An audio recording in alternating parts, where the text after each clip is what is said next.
it's okay, because sometimes, you do something and you put in the effort, and it doesn't go your way, but you keep going and you keep moving forward, Yeah. and finding the positivity in that is important, because it's hard, especially for kids to understand that, right? Like, it's hard for them to Hmm. understand, well, I really love this, but it's not going how I want it to go. Should I just give up? Right.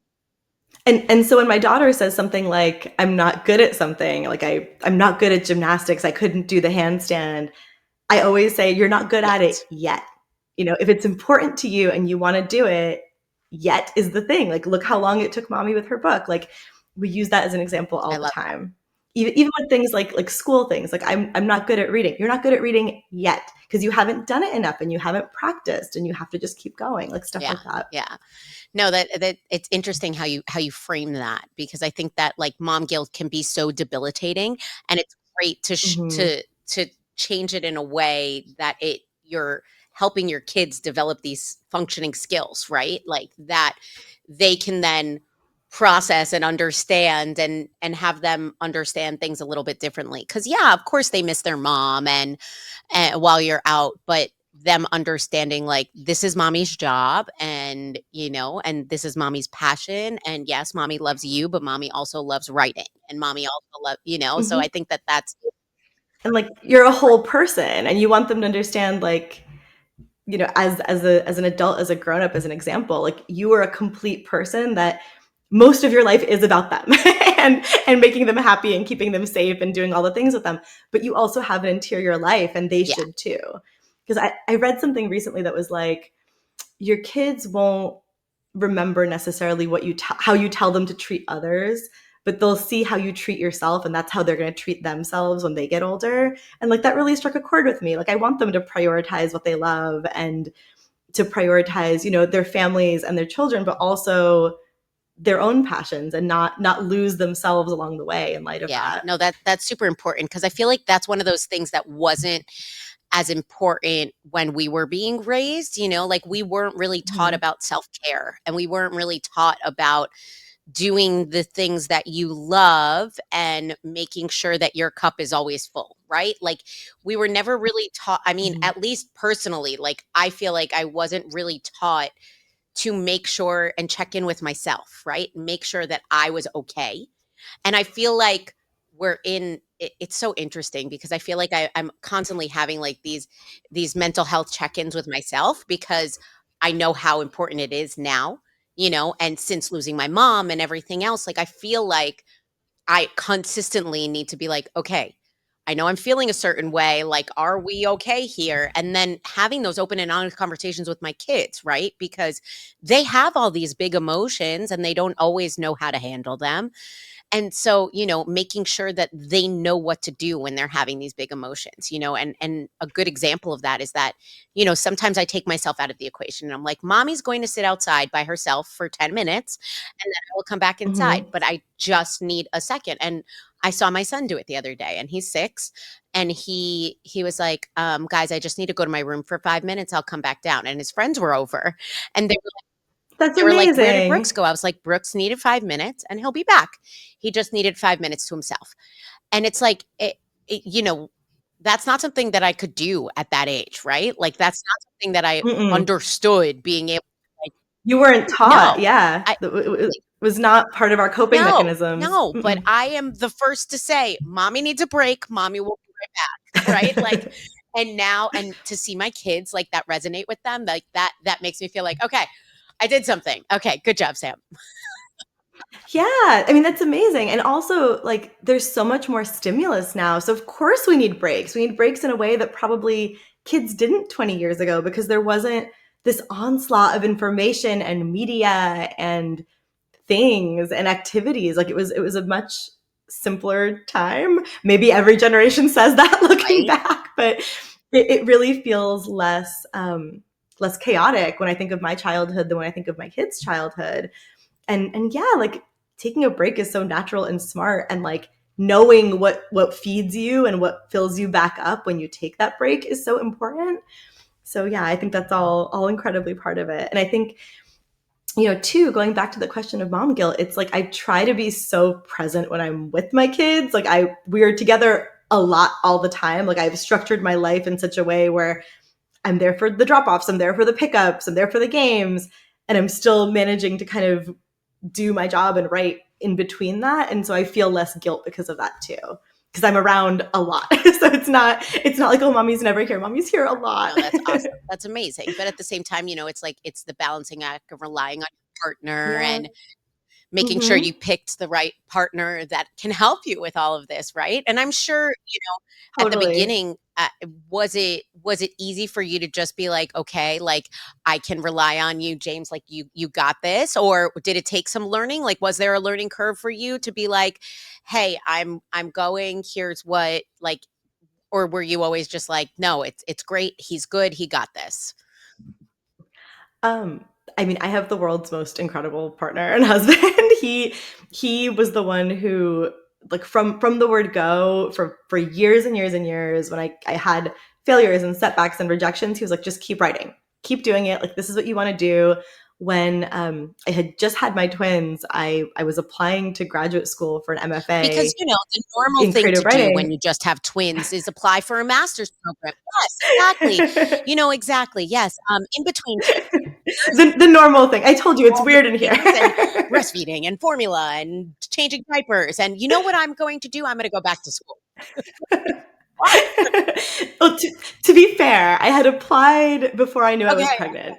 And so I found out I was pregnant, and then I got accepted into a couple of programs, and I had to call them up and be like, "So, what do you say we defer for a year?" And so a couple of programs said yes, and I wound up going to Sarah Lawrence. And at that point, my twins were one. And my husband was like the most supportive. He's like, "Of course you have to go. Like, we'll figure it out. You've had this dream for so long. Like, of course you'll have to go." Like, and we figured out, a schedule with a sitter for the times when I was in class. And that's been that way from the word go. He's been incredibly supportive and like my biggest cheerleader, my secret weapon for everything. He's like, he made spreadsheets of bookstores that we could visit. He's like reached out to libraries to tell them about the book. He's been so incredible. And his mantra from basically the start of this whole experience was like, do as much as you can, like say yes to everything, we'll figure it out.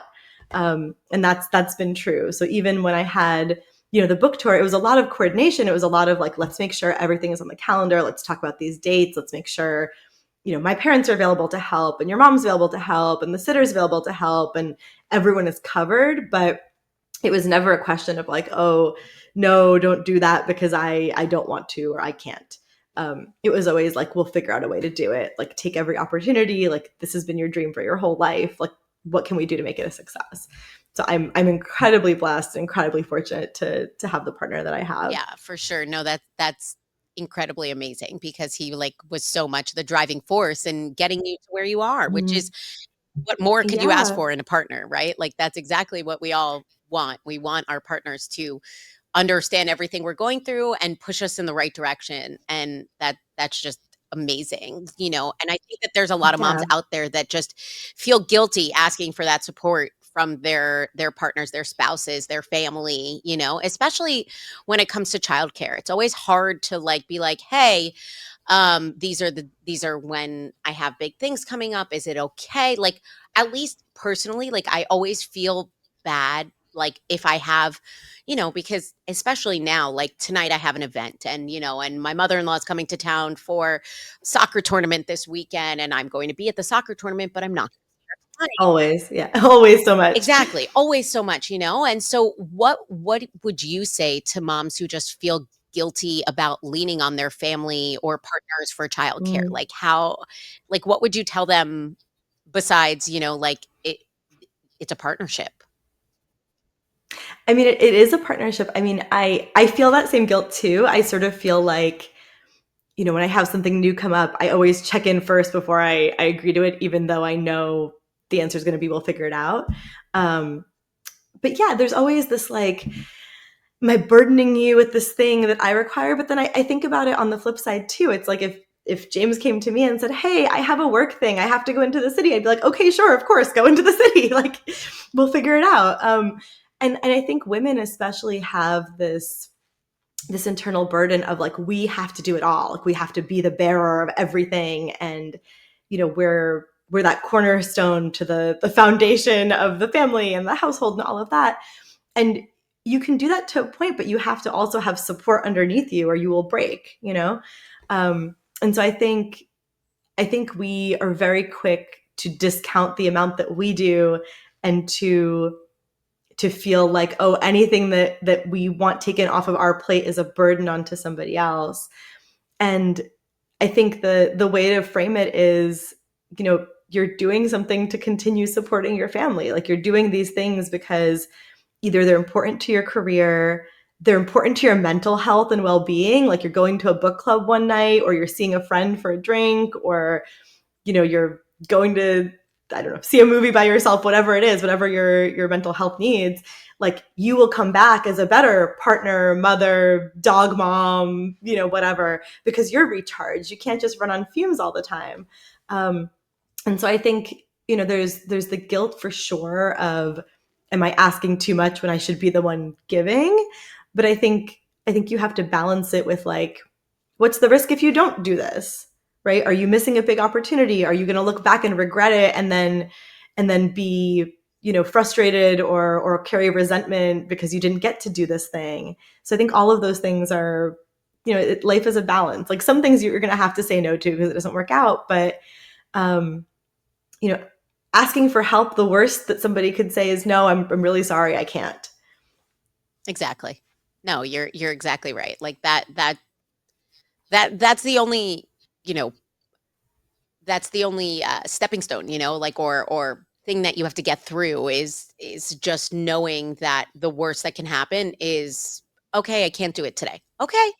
All right. Well, Right. tomorrow's tomorrow, like you can only- Yeah. Or you figure out, hey, is there somebody else that could be helpful in this scenario? Is there a sitter? Is there a mom friend? Is there a play date that we could do? Like, can you get creative about it?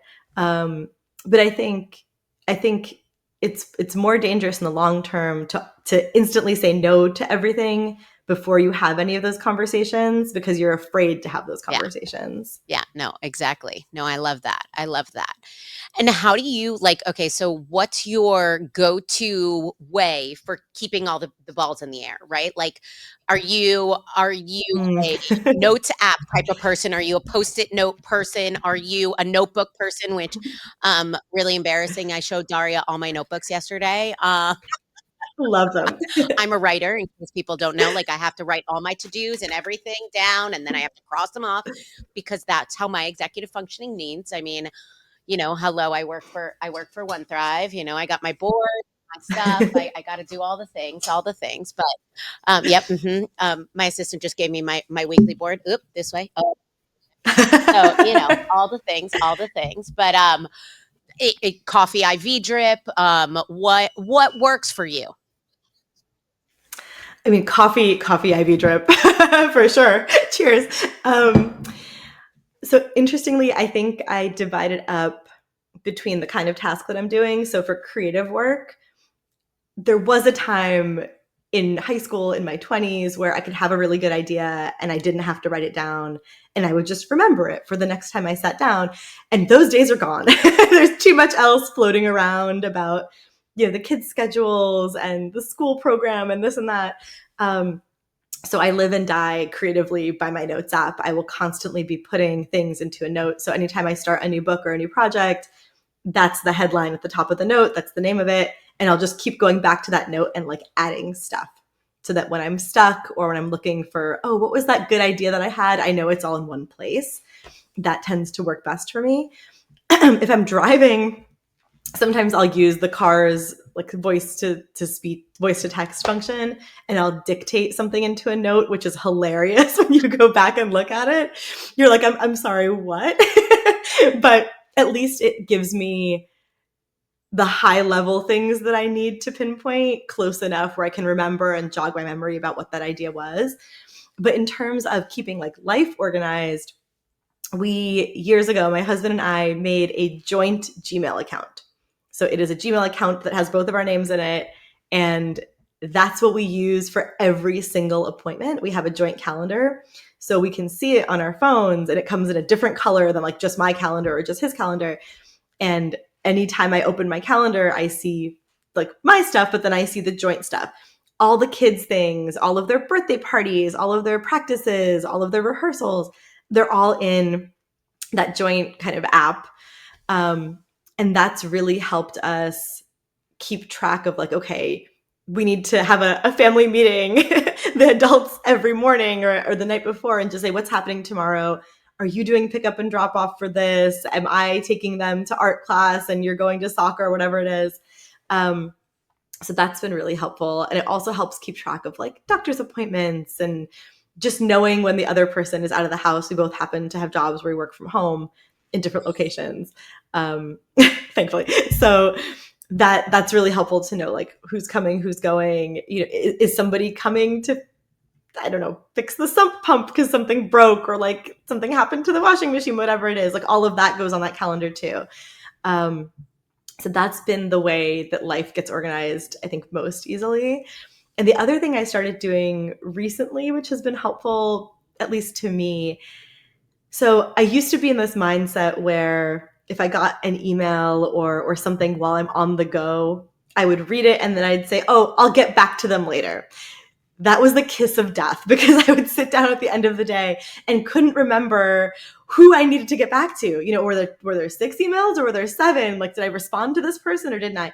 So I just make a rule. Either I'm not going to look at it until I know I can sit down and write them back, or I'm going to open it and make it a point to at least acknowledge that the email was received, and that's at least like keeping, you know, the ball going, because I found that was something I was so guilty of for so long. Like even text messages, I would like look and I would be like, oh, let me get back to this person. Wait, like the baby needs something now. And then I would leave it and I would always forget. It didn't compute. So I'm trying to be better I about feel that. like those first couple years of life of like having like a baby or whatever, like there are so many text messages and so many group chats and so many Yes. things. So And many. like we just like I just totally like so many times I just had so many text messages that I just, and in your brain, mom brain is real, like Mhm. It's very so real. real. But, like, you're like, It's so "Oh, yeah, I real. totally responded to them," and they're like, "Hey, I totally texted you about this, like, 3 weeks ago, and you never responded." And I'm like, "In my brain, I did." Yeah. Right, I compose the whole message in my head. Or like I'll start composing something and then realize, wait, I have to double check with James that like this date is going to work for us, that he doesn't have a work thing that night, or you know, one of the kids doesn't have something that's not on the calendar. And so I'll start writing it. I'll make it a note to go and chat with him about it when he's free. I'll see him, forget completely, and then the note is Right. gone. The phone doesn't save it. No, it's So gone. It's totally gone. I'm like, I just yeah, yeah. mhm, mhm.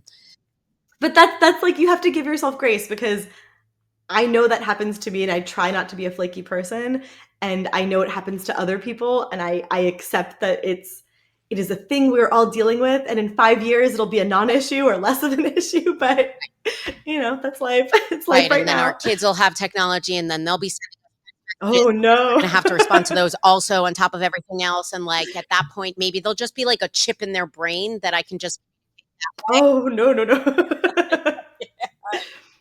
That is a seed for a story that I don't want to tell myself. And tonight, Daria writes the next best-selling novel that's about Dystopia. exactly, implanting chips into Oh our my kids' gosh. brains so we can talk to them remotely. Yep, Oh my gosh. I'll be here all day. I can't. No, please. I don't even wanna know what's going on in my kid's head half the time.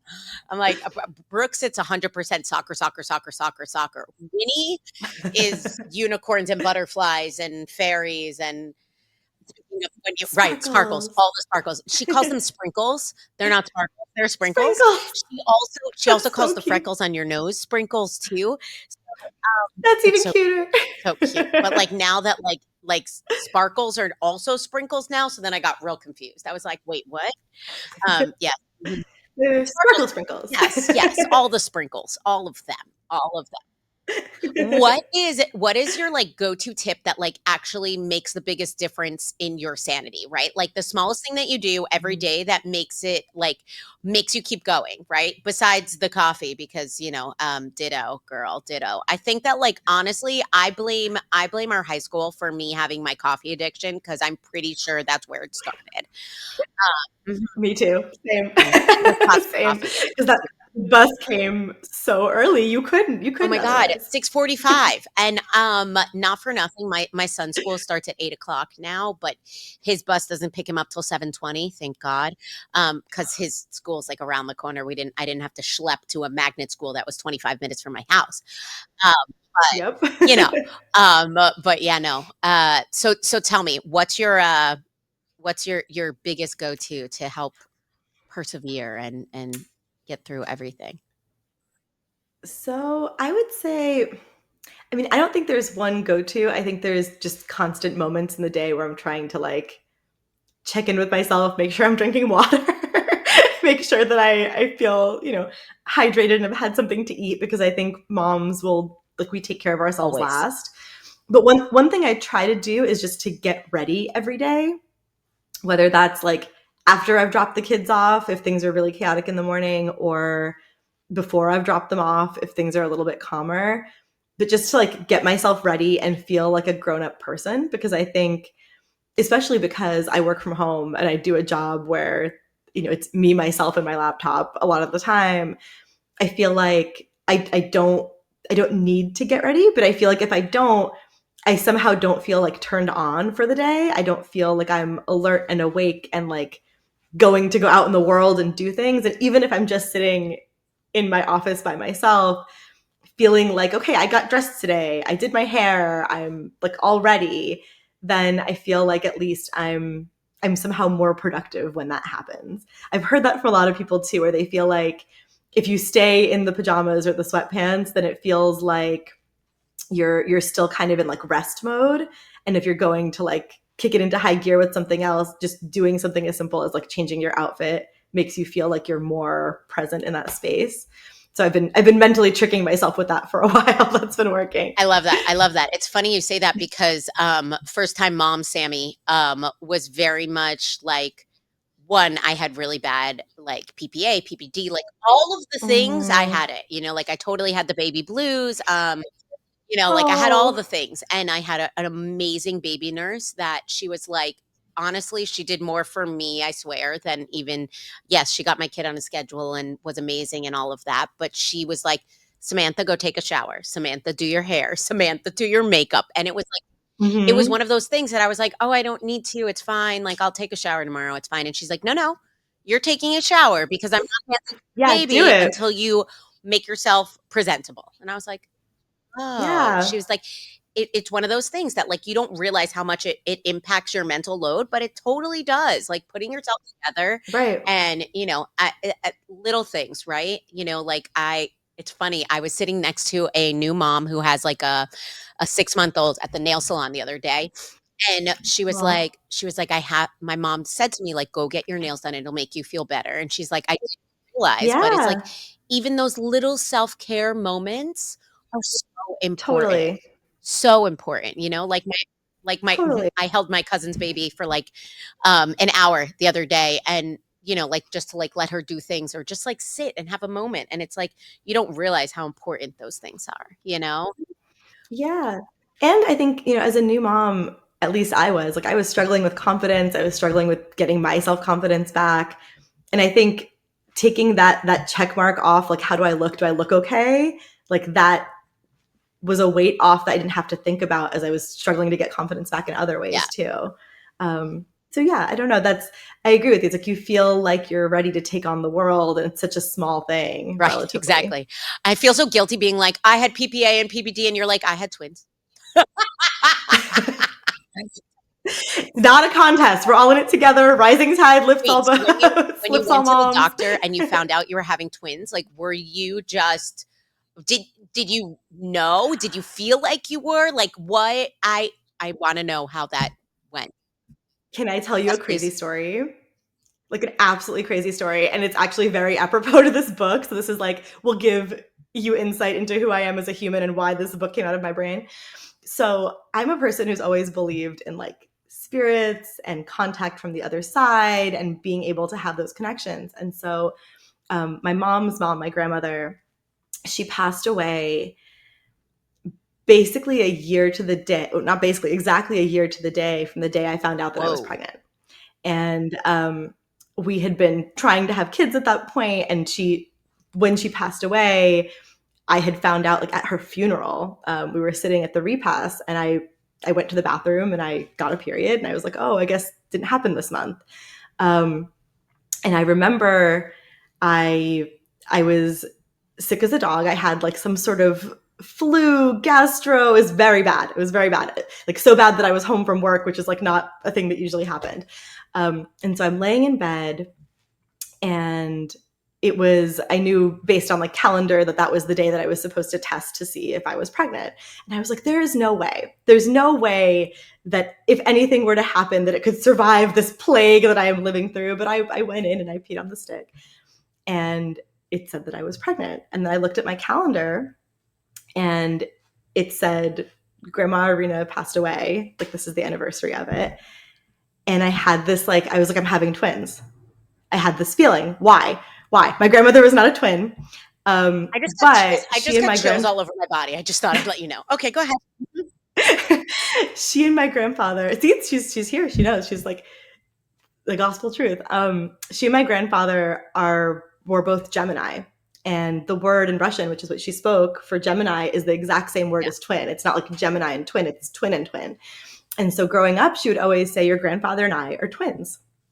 And I knew I was pregnant. I saw what day it was. And I remember calling my husband and being like, guess what? We're pregnant. Also, I think we're having twins. And he's like, what? He's like, what are you basing this on? I was like, just a feeling. And it's the year anniversary of my grandma passed away, and she and my grandfather, and she wanted grandchildren so badly, and blah, blah, blah. And yeah, and then we went to the doctor's office, and they did the scan, and sure enough, the doctor's like, okay, well, there's one heartbeat and there's the other heartbeat. And James almost like fell out of his chair. It was just like this feeling. I just knew. And my whole life as a kid, like I thought twins were so magical. I always wanted twins. So it aligned in this weird cosmic way. And then we didn't find out what the genders were until they were born. We had the information in an envelope that we did not open the whole time I was pregnant. That's self-control. Okay. It was a lot of self-control. But I had a dream that baby A was a boy. And I didn't have any dreams about baby B and like gender wise. But when they were born, I was like a boy and a girl, and my grandmother and my grandfather, and like, I don't know. It felt cosmically aligned. So that's my crazy story. I love that. That's amazing. That's amazing. And that makes so much sense. So much. Mm-hmm. Mm-hmm. Wow. Yeah, no, I'm pretty sure Robbie would have like fallen out of a chair if at any time they were ever like, oh, there's two. And yeah, no, after my second, that was, donezo. Mm-mm, mm-mm. It's a lot. I'm sure. If you could go back and give first time mom Daria now, like being on the other side of three children, if you could give her one piece of advice, what would it be? I love this question because I feel like there's so many things that I would tell myself if I could go back So in many time. Just things. like for one, don't sweat the small stuff. Like it. Yeah. But I mean, that might be it. I mean, I think the thing that has been most helpful now with the baby that I would tell myself the first time around is everything is a phase and it's all going to work out okay. Because I think especially for the first time, every single time there's a dynamic shift or a change in schedule, in sleep, in eating, in anything, and the first time they get sick, whatever it is, there's this tendency to like panic and be like, is everything okay? Is everything okay? Am I doing the right thing? And I think the second time around, you just trust your instincts, and because you've seen it once before, that like whatever you're struggling with, in 2 weeks, it's going to be different. In a month, it's going to be more different. And just like being consistent and trusting yourself to make it through asking for help when you need it. I think that was a big thing too, where um, at that point, once I found out we were having twins, I knew that I wasn't going back to my job in advertising. I knew that I wanted to kind of stay and be the full-time mom, and I wasn't going to be able to be 100% in either my job or my home life if I tried to do both. And so I said, let me take some time, let me be, primary mom. And I think I was so afraid to ask for help because I took that role onto myself. And so it was so hard to say, no, this is what I wanted to do. And this is like, I'm doing it. And it was so hard to be like, no, I need help. This is a lot. There's two of them and there's one of me. Um, and so I think that would have been kind of a piece of advice for twin moms specifically. Like, it's okay to ask for help, and you should ask for help. And like we've been talking about, like you deserve to take those moments to reset yourself because you'll come back a better parent. I totally agree so much. And I feel like in that should be the first thing that a doctor says once you're pregnant. Like, do not be afraid to ask for help because, and also like do mental health checks on yourself because, Mm-hmm. it, being a mom for the first time is so much unknown. And So there's only much. so much that like, your parents can help you or your spouse can help, but you kind of have to help yourself too because if you don't get this right, I mean, nothing else aligns. Yeah. I just feel like I feel like we're still so bad, like fundamentally as a country at, prenatal, postnatal care, mommy care, all of the things. I mean, all these other countries have so much more. Years of maternity Exactly. leave. Yeah. I'm like, where is it? Germany that you get like a year? Um, Australia, I think you get 2 years if I'm not mistaken. I know the UK, you Yeah, get a I'm like, year. it's just yeah, Um, I mean, we're so behind in that regard, and, yeah, I could go on and on and on and on about that one for quite some time.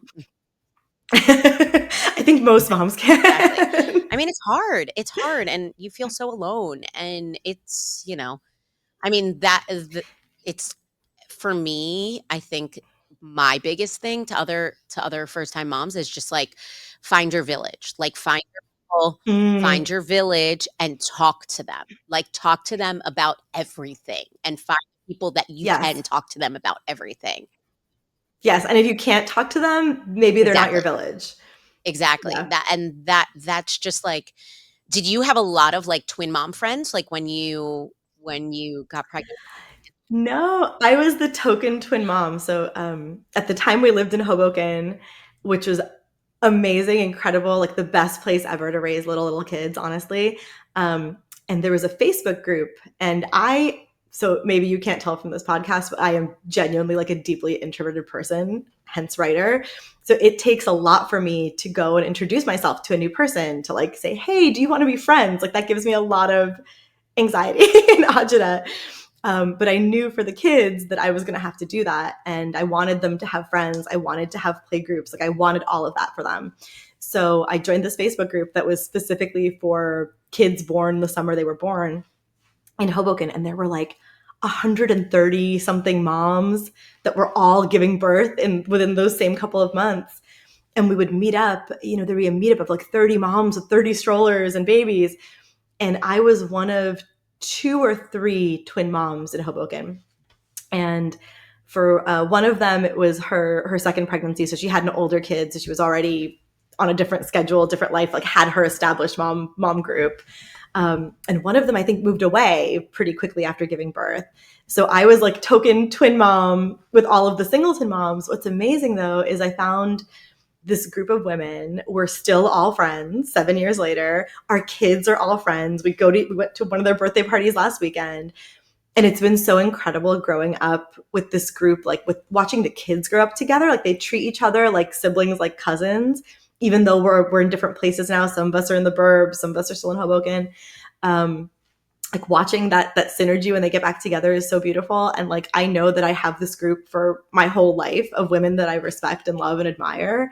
um, I would not be the mom I am, like nowhere near, without their support and their love. And again, like those people that you can text at 11 p.m. and be like, so there's this weird thing on his arm. Like, can you look at this picture? What do you guys think this is? Like, it's such a weight off of your shoulders to do it together with other For sure, people. for sure. Mommy villages are so important, and that's awesome that you like even had Mm-hmm. that. Hoboken's awesome. I love Hoboken. I brought the kids there, and we like walked around the streets, and they were like, "Oh, this feels like a city." I was like, "It is a city." It is a little city. Yeah, there's so many. It's so great for kids. There's so many parks. Like virtually all of the restaurants are kid friendly. It's Yeah, really great. no, that's Um, but yeah, what's next for you, Miss Daria? I'm like, for the record, just so that our listeners understand, we talked for so long, and I still didn't get through. I think half, and like, oh no, but totally fine because it was we'll just talk exactly forever. literally. This is going to be a 9-part. No, I'm kidding. um, so I know you're working on a new book. I know you have a bunch of hmm festivals coming up. Maybe taking a little nap or a vacay. But what's that? that. Daria's just going, going, going. And quite frankly, I mean, rightfully so. You have this amazing book that was snatched up by Sony. So, like, so many cool things going on. But tell me, what does your future look like? Yeah, so for the next couple of months, I'm doing some book festivals. I'll be down in Miami Book Fest actually in a little bit, doing Boston Book Fest, Texas Book Fest. So it's been really, really exciting to get to bring this book to more places that I didn't get to see on tour. Doing some book club visits. So if that's a thing that you are interested in, if you have a book club, reach out to me. We can Zoom. That's always fun. And working on a second novel. So I've been hard at work at that one. It is nothing like Aftertaste. So getting my brain into a completely different world has been interesting. That one takes place in San Francisco. It's about a woman who falls in love with a sailor on an enchanted ship. So that's been a completely different topic, different like kind of magic system, different part of my brain, more historical. So yeah, so it's been really fun to get to be back to the more creative side, because I think once you publish a book, that whole the lead up to publication and then once it's out, it's a lot of like promotion and marketing and being on. And again, like introvert, it takes a lot out of me to do that. I'm like an extrovert introvert. Like I can be really social and talk, and obviously love talking to you. But it's it takes energy. So I think taking some time to recoup that energy and then putting it into creative stuff has been really That's great. awesome. That's awesome. All right, leave us with one mantra for mommies out there listening to us that want to thrive and not just survive. What's leave us with something that you stand by in order to make the crazy not so crazy. Um, so I'm going to go with something that works both for writing and for life, which is chase your obsessions. Know the things that anytime you see them, hear about them, learn about a new aspect of them, excite you, and don't let those things go. Because those are the things that are going to fill your cup, whether it's creatively or emotionally or psychically or physically. If you love going on the Peloton bike, like do that and embrace it and be part of that community. If you love to write and you love, I don't know, narratives about magic, then go and chase that and explore those worlds. I think that being a person in the world who has obsessions makes you interesting and makes you fun and makes you full, I love that. I love that. Follow that obsession, whatever it may be.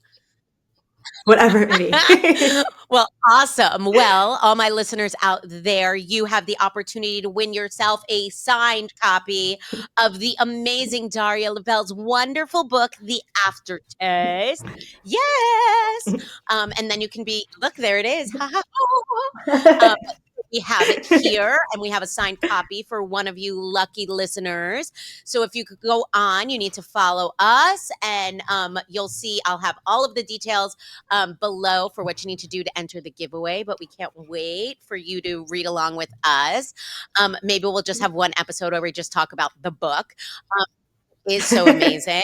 But Daria, thank you so very much for being on with me today. I really appreciate it. I love you so, so, so, so much. I'm sure this is not the last time you will see Daria on Mommy is Thriving, because she is a mommy of three, a little powerhouse over there, writing herself way. Just writing, writing, writing, writing, writing, writing. Can't wait to read your next novel. This one was fantastic. I want to read it again and find all of the little Easter eggs. We call There's so many Easter hidden eggs Easter eggs in this book. like throughout. I need to find them because I'm like now looking back, I'm like, oh, so many things, so many things. And for the record, my mother-in-law, I made my mother-in-law read it also because I needed someone to talk about what. And she loves to read, so I was like, aha, fantastic, my people. So I had her read it, and after she was like, I'm reading it again because I need to find the Easter eggs, and I was like, yes. So Oh. her and I'll have. I can't wait to edit this in post and then send it over to her so she can be like, I want to be Daria's friend. It'll That's so happen. It'll amazing. happen. Well, Daria, you're the best. Thank you, thank you, thank you, thank you. Thank you so much. This was an This absolute was joy. amazing. Stay tuned for more, and definitely go check out everything that is Daria. Daria, I know you have a website, all your socials. You want to just rattle them off real quick, and then we'll put links below. Yeah, so it's darialavelle.com is my website. And then you can find me on Instagram at daria.lavelle.author, on my very embarrassing TikTok at daria.lavelle.author. I think those are the two Awesome. main ones. So come find me Fantastic. And I there. don't know if anyone saw today, but in honor of my lovely friend Daria, I did have my ghost water bottle with me. There we go. The best. It has ghosts with bows, which is the most Sammy thing ever. But I love it. But thank you so much. Mwah! You are the best.